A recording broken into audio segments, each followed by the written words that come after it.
Vamos lá. Primeiro um superchat de Lorenzetti. Obrigado, Lorenzetti. Boa tarde, professores. O livro A Conjuração Anticristã é um bom livro sobre o tema? Sim, Muito clássico. bom. Henri de Assis, muito bom. Recomendo. Recomendo, um clássico. É um clássico. Mas também faz um diagnóstico muito preciso de toda essa realidade. E da mesma época dele tem vários outros livros também. Alguns, inclusive, não o caso desse, mas alguns outros que da mesma época também foram rotulados de teoria da conspiração, aquela coisa toda, mas não é o caso. Mas nós temos uma boa, uma farta literatura afim de vários autores, como esse que eu recomendo. Eu acho que esse é um ponto de partida, é um bom ponto de partida para entender toda essa problemática, sabe? De Assis é ótimo, entendeu? E como católico, e tudo que está escrito lá, hoje a gente vê que ele estava coberto de razão. Foi quando li pela primeira vez a Pachendi, falei, nossa senhora, tá tudo ok, tudo certo. Aprova, concordo, e a gente está aí até hoje. Diferente de alguns textos de hoje, né? Hoje você pega alguns textos e fala, peraí. Isso aqui não. Laudato Si, não. Isso aqui não tá batendo, Mas muito diferente. De Assis, por exemplo, fantástico. Essa capacidade de diagnóstico da situação, de previsão. Olha, ele faz o seguinte, ó, a coisa tá desse jeito e vai ficar daquele jeito se nada foi feito. Então ele tem uma capacidade de fazer um diagnóstico fantástico e previsão. Olha, assim, se a coisa continuar, vai dar nisso. Quase 100 anos depois, né, mais 100 anos depois, deu no que ele falou que ia dar. Então, é um grande autor. Vamos lá. Pergunta de Alberto Pagnocelli. Como permanecer católico se a própria igreja conciliar luta diariamente para que não sejamos? Boa pergunta. É uma pergunta que muita gente faz essa.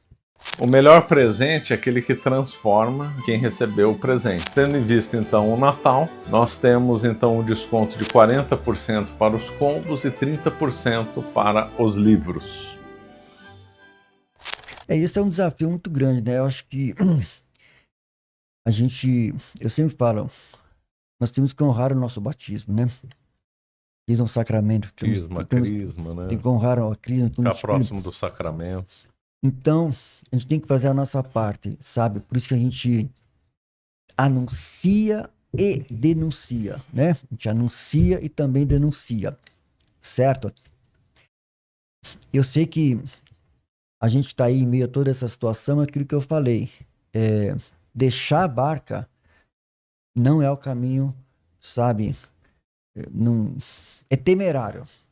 No meio de uma tempestade, você deixa a barca que o timoneiro é Cristo, é temerário. Você fica muito mais vulnerável, sabe? Muito mais refém de todas essas forças que aí estão. Eu não confio naquele pensamento que fala, a barca está assim, então vamos sair fora. Não confio, certo? Cada um vai responder pelos seus atos. Se inclusive papas, sabe, fizeram que nem Pedro, negaram Jesus na hora extrema, Pedro negou 3 vezes. Mas Pedro era um homem de fé. Tanto é que morreu martirizado, certo? Então, nós temos que ter fé. Eu, repito, sou uma pessoa de fé sólida. Nada disso abala a nossa fé. Então, eu não tenho dúvidas nenhuma da verdade que é Cristo, provada, né, ao longo da história. Aí são 20 séculos de uma instituição que perdura até hoje. E que vai perdurar até o final dos tempos. E vai perdurar até o final dos tempos, só que tem uma coisa. No final de tudo isso, repito, a mão de Deus vai pesar sobre os iníquos, seja ele quem for. Dante Alighieri colocou até papas no inferno, sabe? Então, seja ele quem for, a mão de Deus vai pesar para o iníquo, para aquele que desviou, para aquele que corrompeu, para aquele que subjugou, para aquele que foi conivente, foi omisso, e não se arrependeu, foi complacente com o erro, etc. Aquele que, em vez de apacentar, confundiu, entendeu? Aquele que se favoreceu de situações, aquele que se serviu ao invés de servir. Então, todos serão julgados, certo? ao que muito foi dado, muito será cobrado. Não é isso? Então a gente tem que fazer a nossa parte. Do mais humilde ao posto mais alto. Você veja, uma figura que eu gosto muito, por exemplo, também viveu uma época de crise agudíssima, São Tomás More. São Tomás More. Tá? São Tomás More, por exemplo, um exemplo do católico do seu tempo, a Inglaterra tomada, né, pelo anglicanismo, tudo mais, etc. E chegou uma hora que ele teve que tomar uma posição e pagou com a vida a posição que ele tomou, posição pela verdadeira fé. É isso que também hoje nós devemos ter essa postura, sabe? Agora, os caminhos para este caminho de volta que eu falo que é necessário, com oração e com fé, sabe? O Espírito Santo vai iluminar para que esse caminho de volta ocorra, não tenho dúvidas disso. E outra coisa, hoje a gente está aí vivendo várias coisas, mas só daqui 10, 20, 30, 40, 50 anos que a gente vai ver melhor o que está acontecendo hoje, sabe? Os grandes santos da história, na época deles, eles não eram conhecidos, entendeu? São Francisco de Assis não era famoso na época dele. Então, um exemplo, entendeu? Eles só vão ter, as pessoas só vão ver o que de fato foi feito. O verdadeiro valor, né? Depois. Muito tempo depois, sabe? Então, eu repito, não é saindo da barca porque ela está assim que é o mais indicado. Eu prefiro dentro da barca, certo?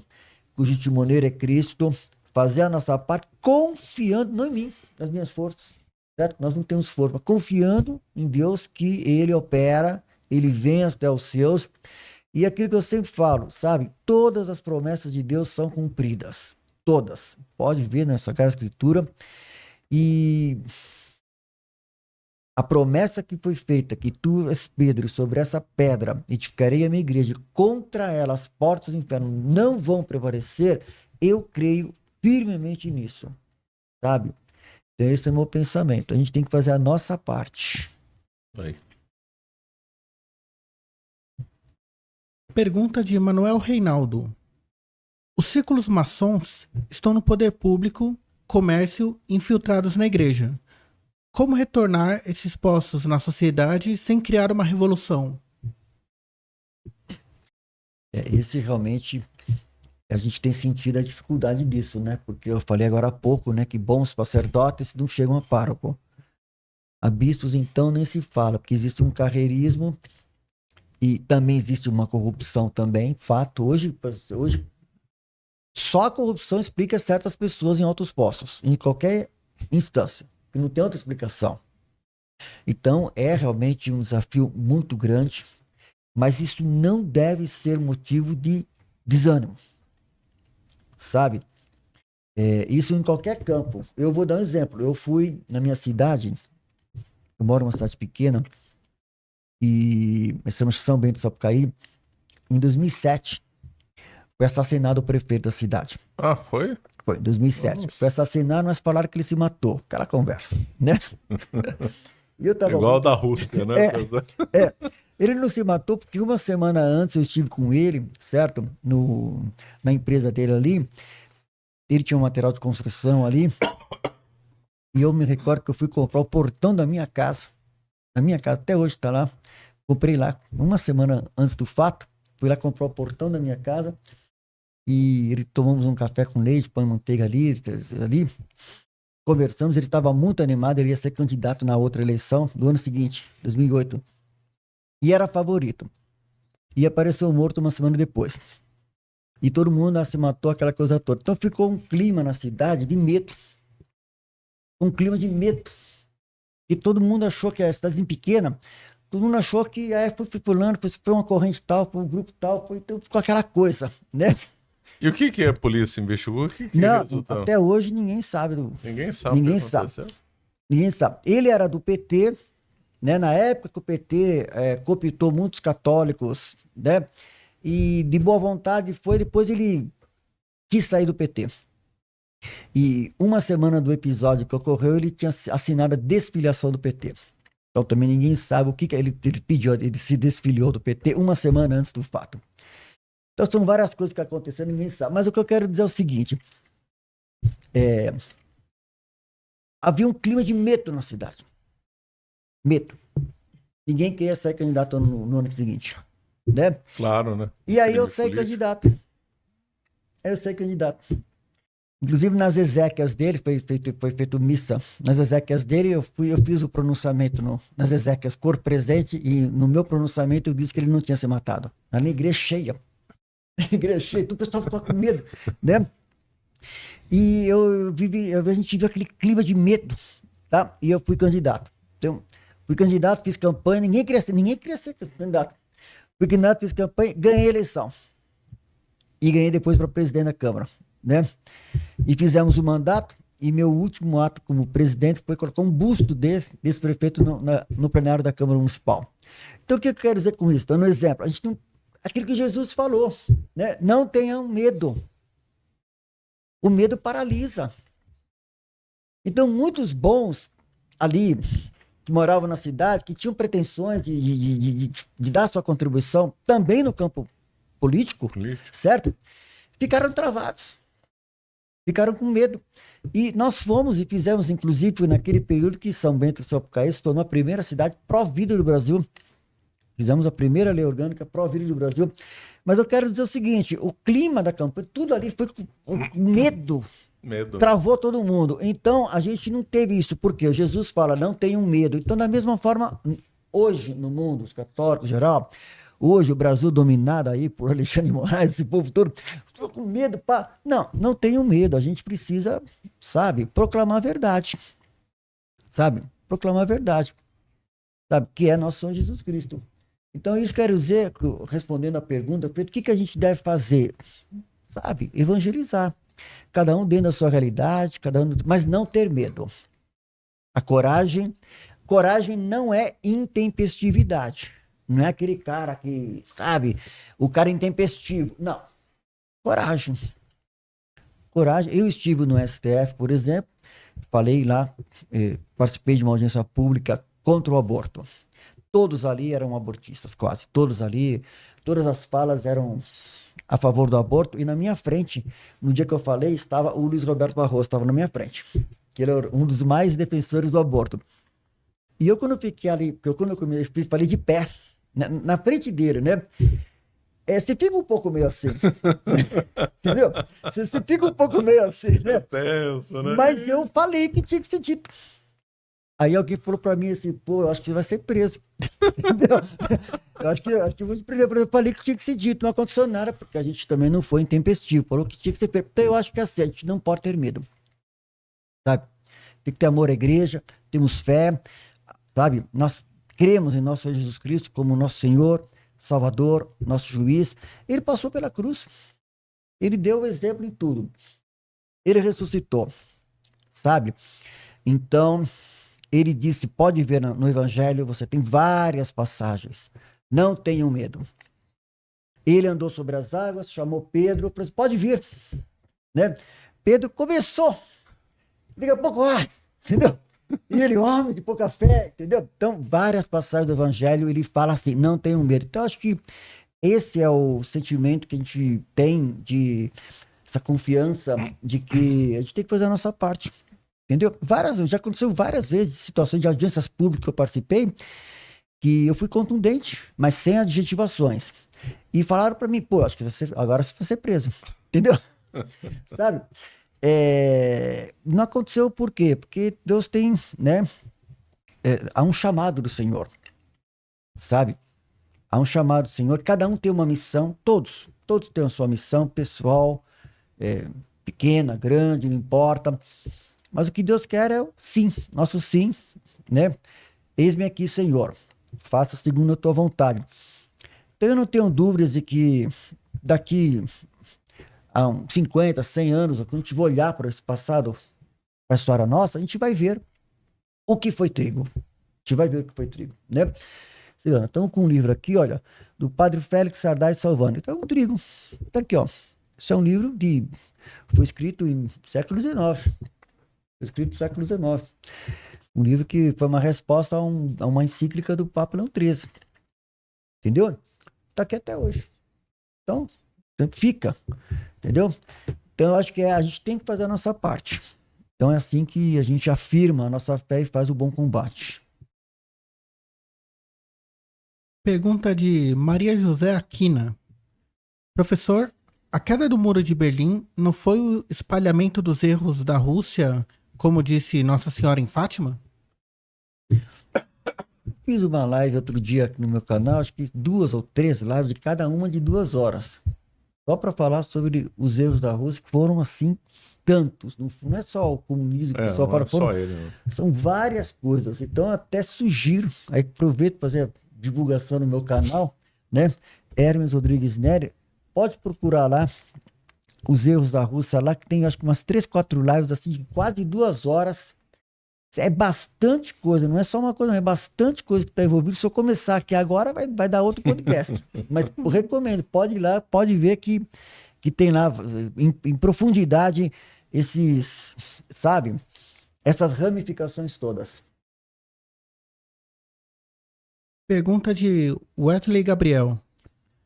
Professor, o senhor acredita que o globalismo pode alcançar ainda nesse século o desejo das hypermegalópolis a partir da destruição das terras dos fazendeiros nacionais? O que estão fazendo para isso? Então, as cidades inteligentes. Tá no projeto deles. A ideia deles é essa, cidades inteligentes, tudo conectado, tudo digital, para ter o controle. Aí sim, para efetivar o controle, moeda digital, cidades de 15 minutos, cidades resilientes, entendeu? Tem um livro, até na outra vez que eu estive aqui, até estava comentando, tem um livro que chama-se Nanosensores para Cidades Inteligentes. Pode procurar aí na internet, vocês vão achar Nanosensores para Cidades Inteligentes. É um catatal, é um livro técnico. Ali mostra, assim, na parte técnica, tudo que eles querem fazer, tudo que eles já estão fazendo. É a questão da conectividade. Tudo conectado. E aí, é aquela coisa da internet das coisas, internet dos corpos, tudo inteligente. Roupa inteligente, contratos inteligentes, casas inteligentes, com equipamentos e sensores. Sensores que é a chave para condutividade e conectividade. Os data centers também são outros, fazem parte também, os data centers também fazem parte desse pacote. Os data centers são, assim, os templos físicos do globalismo, os data centers. Outro dia, eu estava vendo os países que têm o maior número de data centers. Quais são? Né? Então, o primeiro, Estados Unidos. Claro, espera. Tá? Primeiro, Estados Unidos. Eu só sei que o segundo agora não sei se é a China, não sei se é a China ou algum outro, mas a China tá nesses primeiros aí. Mas eu sei que o primeiro é Estados Unidos, mas o que eu fiquei impressionado é que o terceiro na lista lá, terceiro ou quarto, o Brasil. O Brasil tem muitos data centers. O Brasil tem. Eu tenho um mapa dos data centers. O Brasil está tendo muito investimento em data centers. Por isso que essa briga de Estados Unidos, China, sabe? Essa questão do Brasil, porque o Brasil tem vários os data centers são os templos físicos do globalismo. E você pode ver que o governo atual abraçou a agenda total, né? Agenda verde, agenda ambiental, etc. Eles estão, o atual que aí pisou no acelerador para a gente 2030, está fazendo COP30, mas tem esse dado. O Brasil tem um grande número de data centers. E a Rússia não tem muitos. Curioso. A Rússia não tem muitos. Eu vi lá, estou falando de cabeça, tá? A Rússia não tem muitos, não. Mas, segundo parece que é a Europa. Agora eu lembrei. O segundo é a Europa. Quando eu falo Europa, União Europeia, né? Europa. O primeiro, estou falando de cabeça, tá? Então, se tiver alguma imprecisão. Primeiro, Estados Unidos. Segundo, Europa. Depois China, depois Brasil, seria isso? Agora não estou sabendo bem a hora, mas os primeiros, o Brasil está entre os primeiros. Talvez entre quarto, quinto, alguma coisa assim. Mas China também está numa posição, Rússia nem tanto.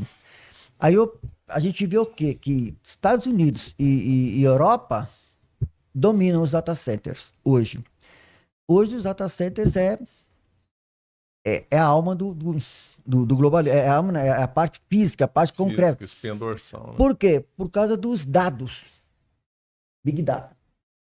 Por causa dos dados. Big Data. Quem tem o controle dos dados, tem o controle de tudo, certo? Então, as cidades inteligentes fazem parte disso. As cidades inteligentes fazem parte disso. A gente tinha que procurar, evitar a extensão das cidades inteligentes. Só que aqui no Brasil está cheio de projetos de lei aí favorecendo as cidades inteligentes. Está cheio. Porque nessas cidades inteligentes não vai ter espaço, por exemplo, para o pequeno e médio agricultor. Não vai ter espaço para um monte de atividades, etc. Aí vai entrar naquele processo tudo automatizado, tudo conectado, tudo digital. E aí vem aqueles critérios que a gente está vendo, como já existe na China, crédito social chinês, nos níveis absurdos que a gente já sabe que estão projetados. Eles têm relatórios para tudo que eles já estão fazendo. Então, as cidades inteligentes é o protótipo dessa grande aldeia global que eles estão já viabilizando, cuja base é a tecnocracia. É o corolário, né, do projeto distópico tecnocrático, são as cidades inteligentes. Bom. Achei uma boa aqui para a gente encerrar. É do Giovanni Secato. Qual o maior desafio que você acha para o cristão na sociedade de hoje? Aquilo que eu falei, primeiro, conhecer o cristianismo, né? A maioria dos cristãos não sabe, a maioria dos que se dizem cristãos desconhecem quem é Jesus, verdadeiramente. Começa por aí. Desconhecem. Não sabe o catecismo. Eu, por exemplo, se você perguntar para alguns aí os principais milagres de Jesus, assim, coisas elementares, as pessoas às vezes não... Católicos. Assim, catequese básica, então, pode esquecer. Os dogmas da fé. Então, se você perguntar para qualquer católico hoje, por favor, quantos dogmas nós temos? Não sabe. Quantos dogmas? Quais são? Isso, aquilo. Não sabe. Eu estou no meu canal fazendo lives assim informal. Começa informal. Os dogmas da fé. Então, comecei a falar sobre os primeiros dogmas, sobre quem é Deus. Os primeiros dogmas é sobre quem é Deus. Aí pegamos todas as características, os atributos, pá. Aí pegamos aqui, acho que umas 4 ou 5 lives só sobre Santíssima Trindade. Se perguntar para qualquer católico, por favor, me explica esse vídeo. Não, o cara não sabe. O cara não sabe, entendeu? Isso não é porque era no tempo Santo Agostinho, que tem aquela história com a criança, pá, não. É século XXI. O cara não sabe. Pô, depois de tanta coisa que já estudou, já se escreveu, o cara não sabe. Então, é difícil. E aí entra uma outra coisa. Como católico eu falo, eu creio no que está no credo. Então, a gente assim, não precisa saber tudo. A gente não precisa saber tudo. Quem conhece a história da igreja sabe como é que foram declarados os dogmas. A gente vê que tem fundamento. Tem fundamento. Então, se lá diz assim, nasceu sob o poder do Espírito Santo, certo? Eu creio. Não preciso saber tudo. Aí o pessoal quer saber como. Como? Não, aí, sabe, quer saber como. Nasceu da Virgem Maria. Nasceu da Virgem Maria. Ah, mas como? Bom, aí, percebe? Os mandilistas são assim, entendeu? Então, eu creio. Então, você tem os dogmas da fé, sabe? Então, eu acho que você fala assim, tem que começar a conhecer os dogmas da fé a fundo. Oração é muito importante. Sou muito devoto do Anjo da Guarda. Anjo da Guarda, aquela oração, não é só oração de criança, é uma oração, Santo Anjo do Senhor, meu zeloso guardador, se a ti me confiou a piedade divina, sempre me rege, me guarda, me governa, me ilumina. Amém. As principais orações cristãs, o texto diário, etc. Das orações. Ora et labora. E o trabalho intelectual, o trabalho de estudo, de pesquisa, do bom conselho, né? Porque também tem que ter discernimento, sabe? E aí, quando a gente realmente tem esse conhecimento da fé em profundidade, a gente vê que é uma maravilha, sabe? Eu fico assim, é uma coisa que a gente fica assim, sabe? É uma pena que nos seminários, nas escolas, hoje a gente tem um tesouro maravilhoso e não é mostrado, não é ensinado, sabe? Eu mesmo, durante muito tempo, pensei assim, vou dar aula no colégio católico, né, para falar sobre os tesouros da fé. Eles não estão interessados nisso. Agora, se eu estivesse falando sobre teologia da libertação, sobre, sabe, as pautas políticas que aí estão, ecologia, sabe, mãe terra, aí, opa, vamos lá, aquela coisa toda. Então, esse que é o problema, os tesouros da fé. Quem conhece os tesouros da fé, nossa, e fica maravilhado. Muito bom. Muito bom, professor. Muito obrigado aí pela sua presença, pela sua exposição. Eu que agradeço pela oportunidade. Sei que os temas são complexos, mas para mim sempre é uma alegria participar aqui. Fico à disposição. Obrigado. Parabenizo mais uma vez pelo trabalho, né, das publicações, cursos, lives, podcasts, tudo isso é material que está sendo produzido, que amanhã se torna uma literatura. Isso faz parte dessa produção que se faz necessária para, no campo das ideias, né, a gente não ficar refém das ideologias tantas que estão e mostrar também, sabe, a nossa história, mostrar as nossas esperanças, as nossas histórias hoje também, porque hoje está tendo muita coisa acontecendo aí, então acho que tudo isso é muito importante. Sou grato pela oportunidade de estar aqui mais uma vez. Que Deus os abençoe sempre. E obrigado a todos que nos acompanharam. Você acaba de assistir um corte do Caravelas Podcast. Na tela está aparecendo o episódio completo e outro corte. Muito obrigado pela atenção.